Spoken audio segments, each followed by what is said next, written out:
l'ancien Premier ministre Dr Ibrahima Kassoul Fofana, les anciens ministres Oye Guilavogui ou encore Dr Mohamed Diané, Bantamasso et d'autres à suivre dans les minutes qui suivent. Plus de détails avec notre limi en chef Akoumba Diallo. Et ce fait divers assez troublant auquel on s'intéresse ce matin, viol sur mineur à l'orphelinat Akuna Matata en haute banlieue de Conakry. Les faits se sont produits dans l'après-midi du jeudi 31 mars. Si le nombre de victimes n'est pas officiellement connu, le présumé auteur de ces actes horribles a quant à lui été mis aux arrêts, placé sous mandat de dépôt à la maison centrale. L'administration de l'orphelinat qui annonce la poursuite des enquêtes dans un communiqué de presse dimanche a fustigé, a condamné les agissements du mis en cause qui serait donc le mari de la fondatrice avant d'assurer de sa ferme détermination à œuvrer à ce que lumière soit faite sur cette cruauté innommable. On en parle, si tout va bien, avec M. Akoy Guilavogui. Il est directeur national de l'enfance. On s'intéressera également à cette sortie pour le moins musclée du coordinateur du FNDC, Fonike Mengue, qui a lâché ceci, colonel Doumbouya, ce qu'on n'a pas laissé pour M. Alpha Condé, ce n'est pas pour vous que nous allons laisser. Une phrase à la construction certes approximative, estime Talibé Bari, mais qui pourrait bien traduire à la fois l'inquiétude et l'agacement du coordinateur national du FNDC, tant la transition guinéenne, 7 mois après le coup d'État qui a déposé Alpha Condé, connaît un dangereux flottement malgré les multiples appels au dialogue, à la publication d'un chronogramme et à la fixation de la durée de cette période d'exception ouverte en Guinée le 25 septembre 2021. Et Fonike Mengue d'ajouter ceci: nous vous avons donné suffisamment de temps, mais vous commencez à abuser de notre patience. On en parle avec nos chroniqueurs. Faut-il y voir une menace sérieuse ou l'expression manifeste de l'impuissance des forces sociales et politiques à peser sur le CNRD? On s'intéressera également si tout va bien, aux nouveaux retraités. Vous le savez très bien, le ministre du Travail et de la Fonction publique vient d'envoyer à la retraite une nouvelle vague de 299 salariés de l'État. Pendant ce temps, dans leur majorité, plus de 6000 nouveaux retraités sont sans un sous-vaillant depuis qu'ils vivent plutôt leur nouvelle vie. Après leur dernier salaire de décembre 2021, ils scrutent désespérément l'horizon, tendent l'oreille chaque jour, s'informent et s'inquiètent de n'avoir toujours pas touché le moindre centime au titre de leur pension de néo-retraités. Il ne serait pas exagéré, estime Talibé Bari, de parler de retraités maltraités pour des hommes et des femmes qui ont rendu de bons et loyaux services à la nation. Comment expliquer un tel traitement dégradant réservé à ces braves gens? Peut-on alors convaincre les fonctionnaires actifs de dédramatiser la retraite qui les attend? Nous posons ces débats tout à l'heure dans cette émission. Si tout va bien, Dr Cissé, qui est directeur général de la Caisse de prévoyance sociale, il sera au téléphone dans cette émission. Avant de continuer, le temps pour notre enquêteur en chef de se préparer. On s'intéresse de nouveau à vos réactions avec Mahamadou Tunka.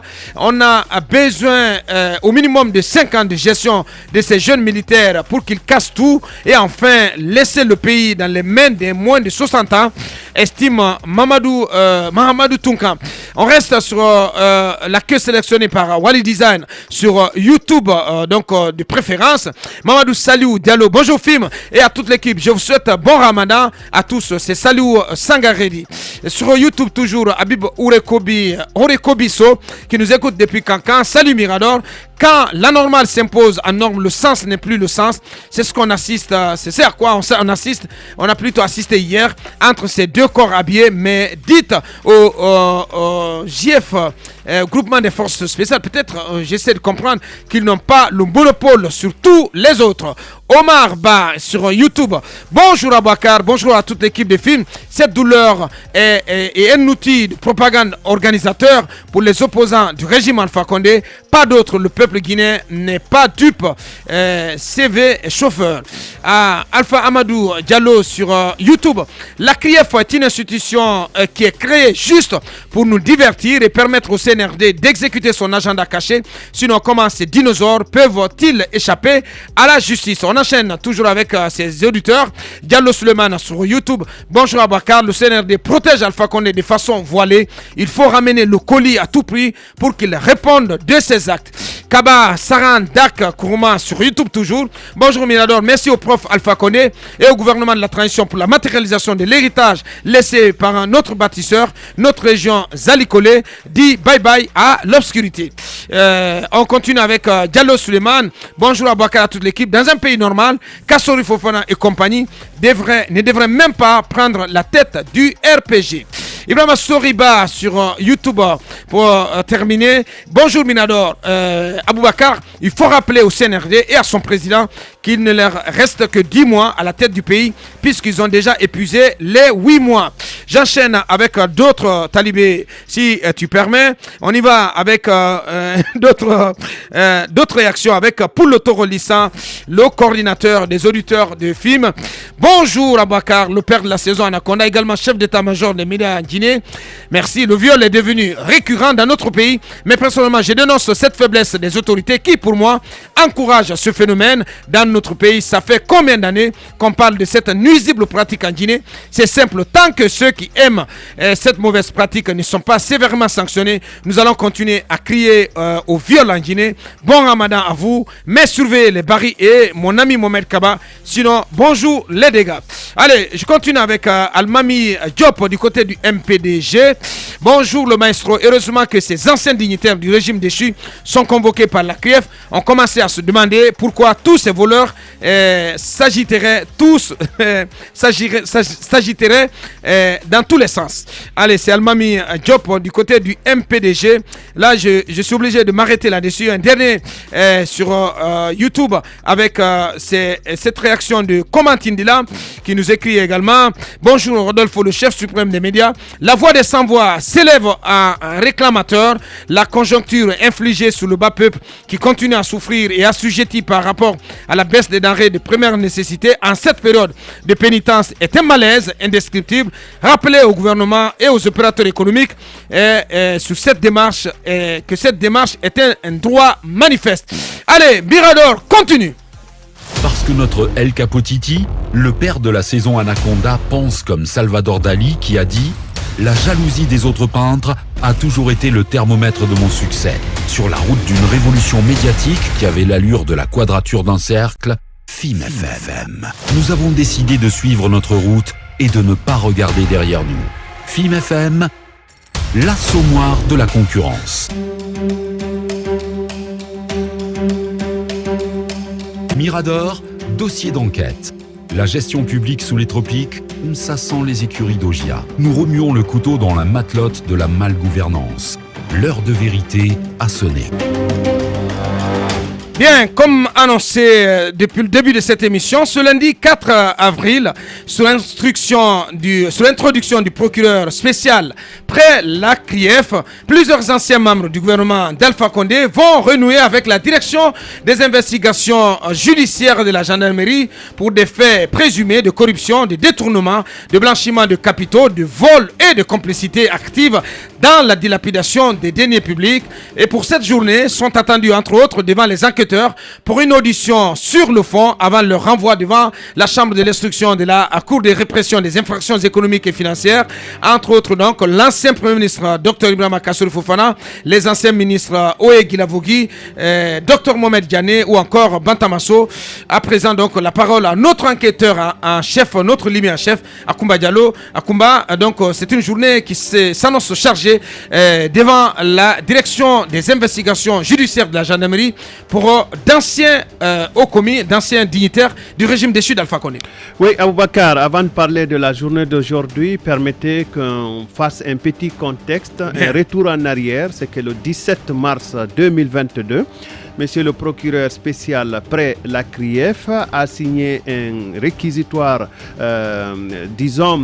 demandant l'interdiction de sortie du territoire national à 37... Une réquisition. Réquisition portant interdiction de sortie du territoire national contre 37 personnalités, dont des anciens ministres, des responsables des régies financières et j'en passe. Et après cette note de Monsieur le procureur spécial spéciale près la CRIEF, arrivent maintenant les convocations. Cette fois-ci, l'ensemble des personnalités concernées, selon nos informations, ont reçu les convocations de manière régulière. Cette fois-ci, il ne serait pas, si vous voulez, opportun d'en discuter pour dire qu'on a mis la date de naissance de quelqu'un qui ne collait pas à celui qui semblait être déterminé pour cette convocation, même s'il faut noter déjà que la convocation qui faisait objet de discussion concernant un certain Mohamed Diané était effectivement adressée à une personnalité qui existait.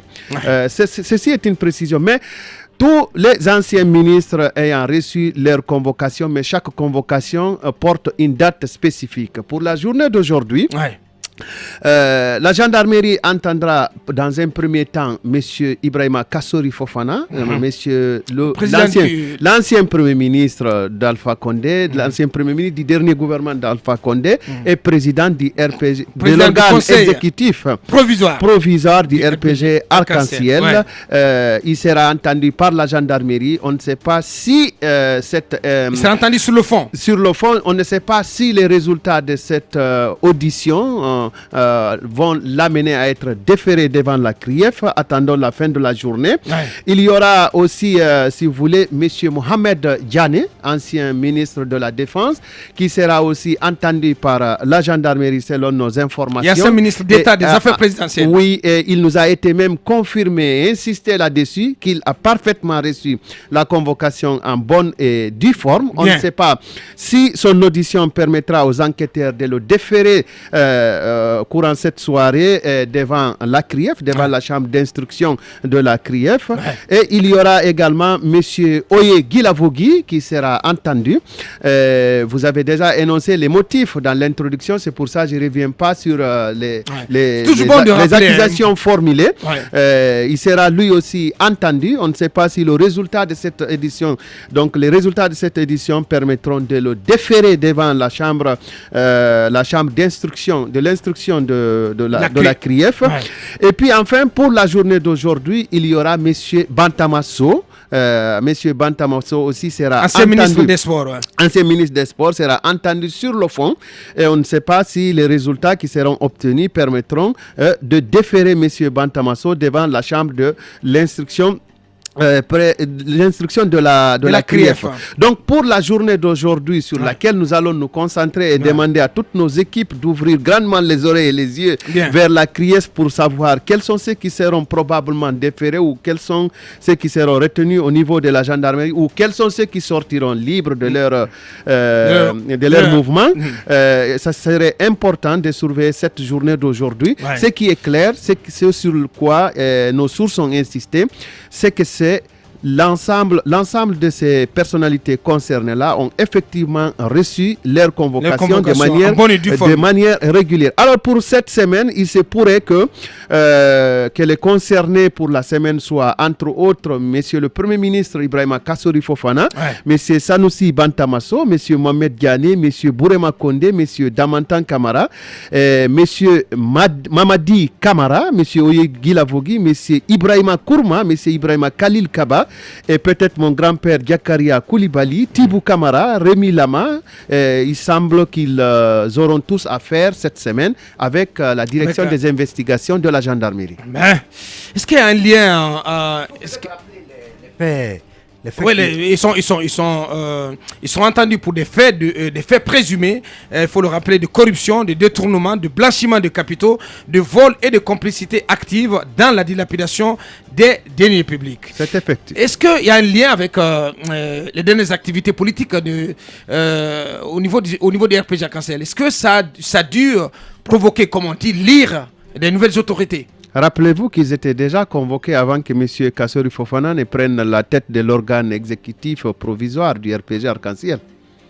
Donc ça veut dire que la question ne se pose pas. Oui. Bien.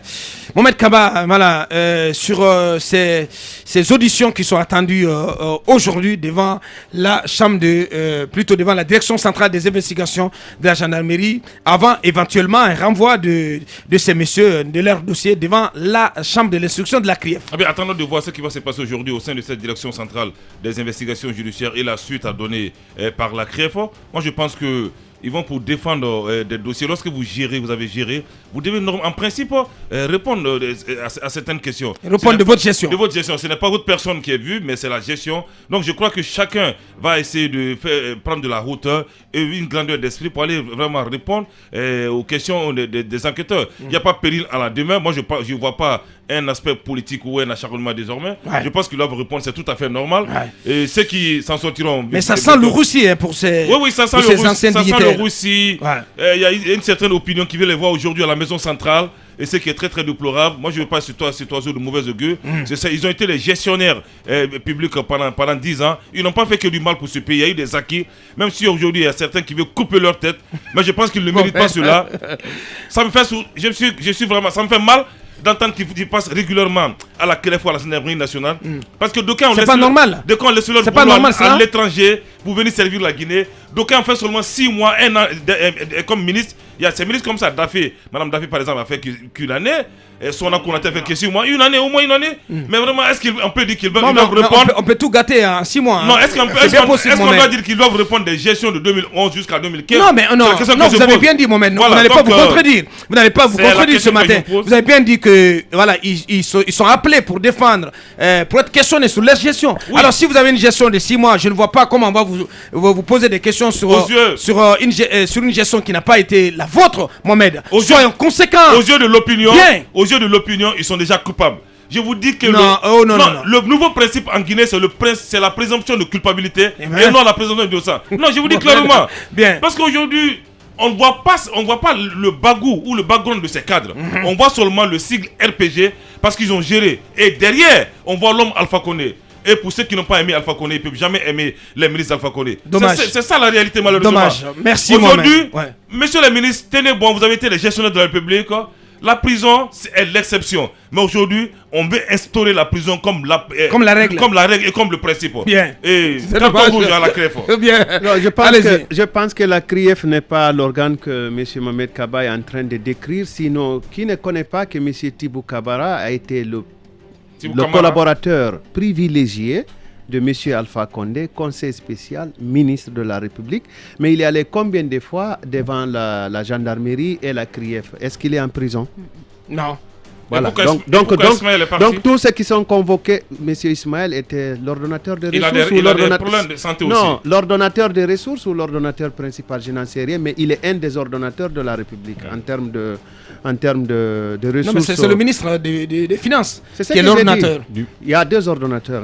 Il y a l'ordonnateur principal et l'ordonnateur de ressources. Je me plante un peu peut-être, mais les 2 sont concernés. Très bien. Alors, c'est pourquoi Mamadi Camara aussi, l'ancien ministre des Finances, c'est ce que je suis en train de dire. Est concerné par ces auditions. Oui, si la CRIEF était faite uniquement pour amener les gens en cellule, Tibou Camara ne se serait pas en train de se promener. Mais de toutes les façons, la CRIEF travaille sur la base du droit. Bien. Oui, mais allez-y, Djami. Sauf qu'elle est biaisée par moment. Bien, allez-y, Djami.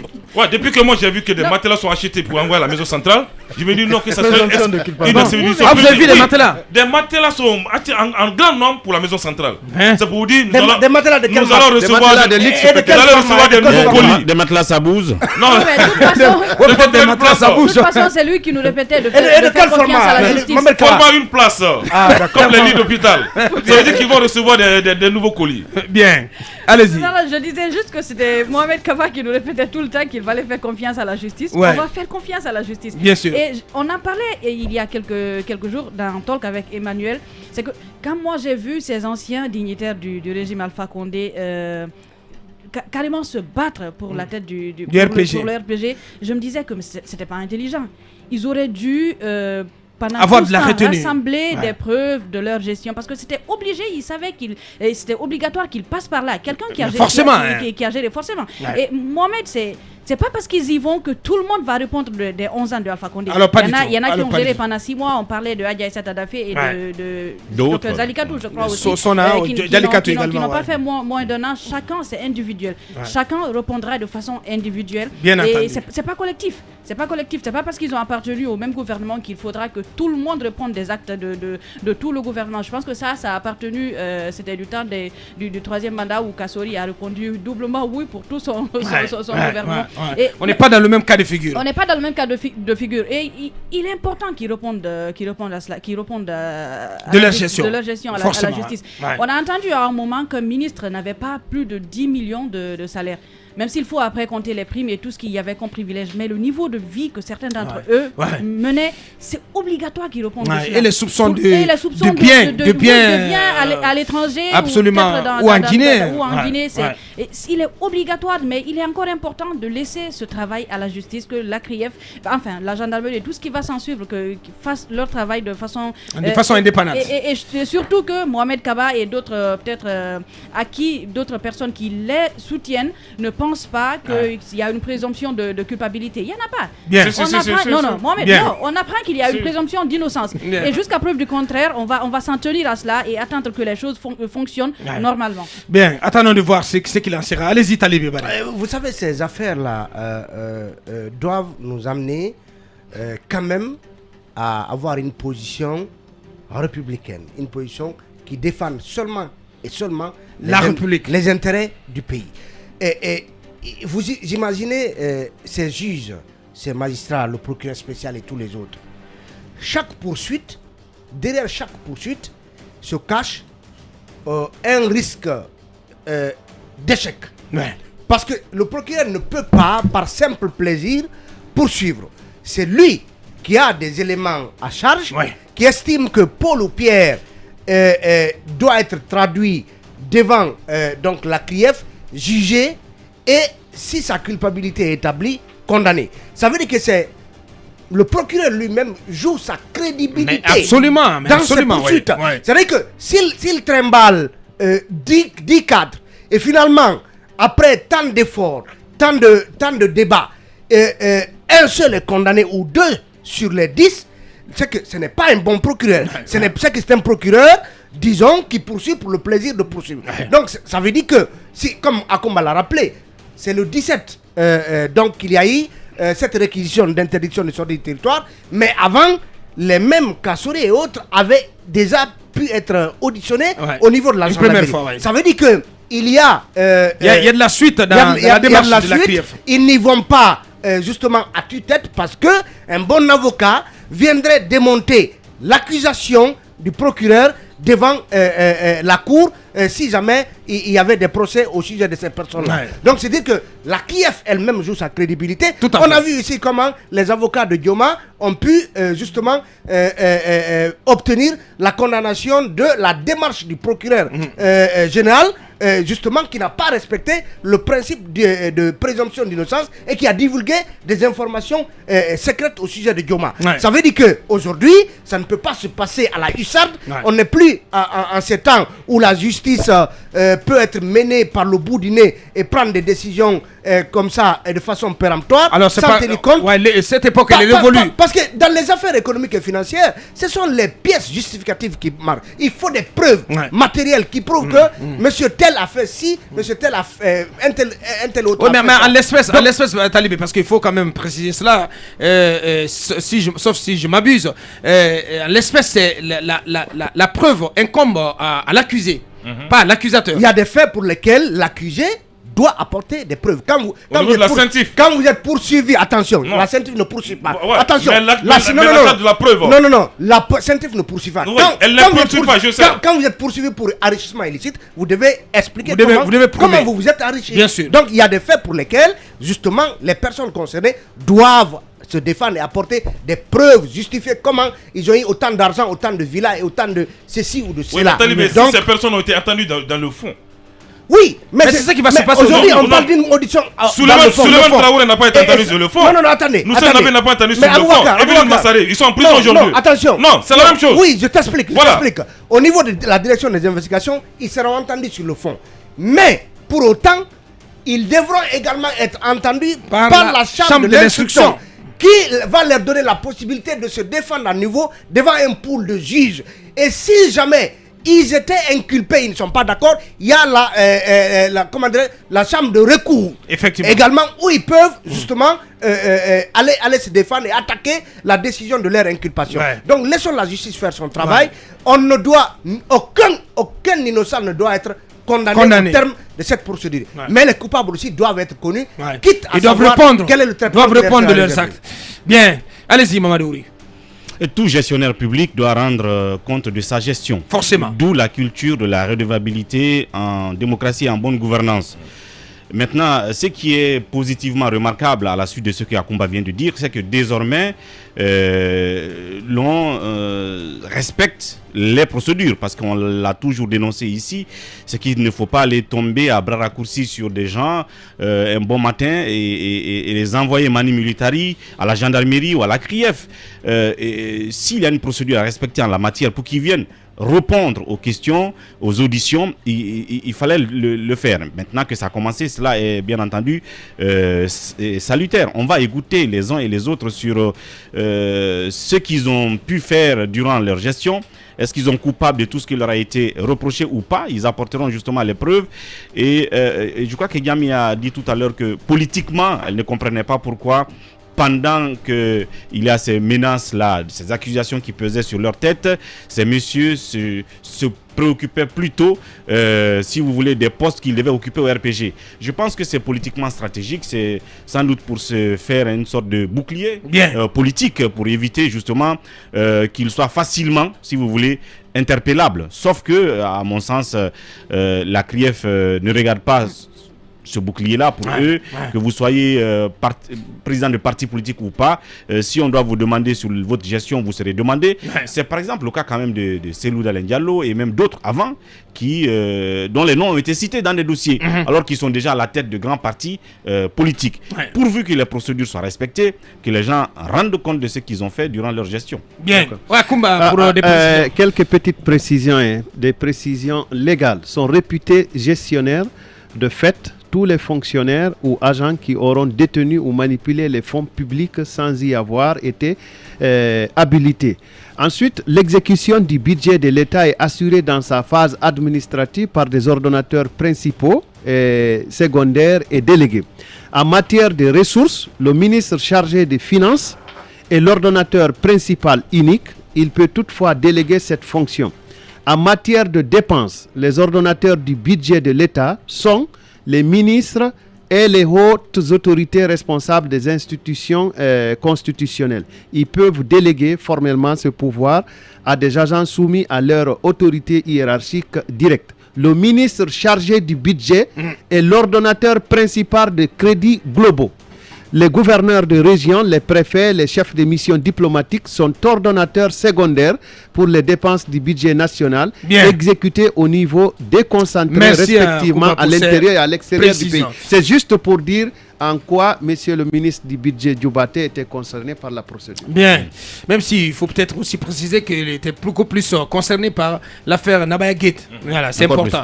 Vous me permettez juste de terminer en posant cette question. C'est enfin quand le démarrage des procès à la CRIEF, parce qu'il me semble... Le procureur a annoncé le démarrage des procès en avril, là. Oui, on est en avril, bien là. Sûr, on est le 4 avril. Maintenant, attendons de voir dans 1 ou 2 semaines. À quand le début du procès est-ce que c'est en fin avril ou est-ce que c'est à ce début avril? On veut bien savoir, parce qu'il y a déjà beaucoup de dossiers et beaucoup de gens qui sont passés devant la CRIEF. Bien dit. Allez-y, Emmanuel Minimono, pour en terminer. Je pense qu'avec avril, il faut aussi compter Ramadan.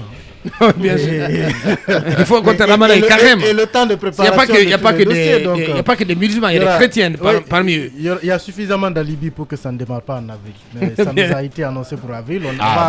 On va espérer que ça démarre en avril. Tout à fait. Mais moi, je pense que je rejoins sur le point quand même, comme quoi, quand quelqu'un gère, il faut qu'il réponde. Il y a quand même des moments ici où on nous a dit que le salaire du ministre guinéen était de 750 €, je crois. 7 500 000. 7 500 000 avec, je ne sais pas combien, 2-3 ans. Certains ont été 2-3 ans ministres, qui peuvent facilement s'acheter des villas ou avoir un train de vie quand même qui frôle celui d'un milliardaire. Parce qu'il a dit que Bantama il a une somptueuse villa tout près de la radio. Bon, il s'est dit, hein, je n'ai pas vérifié. Je ne sais pas trop, mais presque tous les anciens ministres ont des villas à côté. Oui, parce que c'est la nouvelle cité ministérielle ou résidentielle. Bien presque tous les ministres. Presque, tous les anciens. Ça ne veut pas dire que c'est mal acquis. Non, je n'ai pas dit cela. Non, ça ne veut pas dire que c'est mal acquis. Ne coupez pas la tête. Moi, la Saint-Yves Kaba, je vais revendre beaucoup de maisons. C'est pas mal acquis. Parce que je vais prendre les maisons au pif. Tu vas justifier Bien, l'acquisition. Ah, ben. Oui, tu vas me justifier le dernier sac de ciment. Sinon, je saisis la maison. Je crois qu'il est quand même évident que le salaire qui a été annoncé n'est pas celui qui définit ou qui explique le train de vie de nos ministres. Mais encore particulièrement, vous regardez le gouvernement de troisième mandat, c'est un gouvernement qui n'a pas lésiné sur les moyens. Ouais. Et avec tout ce qui a été engagé, notamment dans l'acquisition, dans l'achat de ce troisième mandat, on peut bien se demander... Comment tu peux te permettre, Manu? Comment tu peux parler de l'achat du troisième mandat quand même? J'ai dit l'achat du troisième mandat parce que... C'est pas un groupe électrogène. C'est pas un groupe électrogène qu'on va chercher, qu'on va acheter au marché quand même, non. Non, quand même, Manu. L'argent a coulé à flot. Je parle de l'argent comprends très bien. Je comprends très bien. Voilà, vous comprenez. L'argent qui a coulé pour l'acquisition... Oui, parce que Ousmane Kaba nous a parlé ici de plus de 2000 milliards de planches à billets pour financer le troisième Nambara. Ce qui est évident, l'argent a coulé. Le troisième Nambara. L'argent a tellement coulé qu'il faut qu'on se demande bien d'où ça vient. Ouh là là. Et quand c'est de la sorte... On a envie de dire que s'il savait seulement, il n'allait pas du tout vraiment toucher à ce troisième Nambara. Non, mais ça c'est un autre débat. Ouais, c'est un homme. Ça saute à l'œil nu. Un homme et ses ambitions. Ouais, mais c'est pas qu'un homme cette fois-ci. C'est tout ce groupe de personnalités mais qui se retrouvent aujourd'hui dos au mur avec surtout pour cause ce troisième machin. Je ne dis pas. Moi je ne dis pas que s'ils savaient ils auraient évité le coup de le troisième mandat. Non, s'ils savaient que ça allait les drainer là où ils sont aujourd'hui.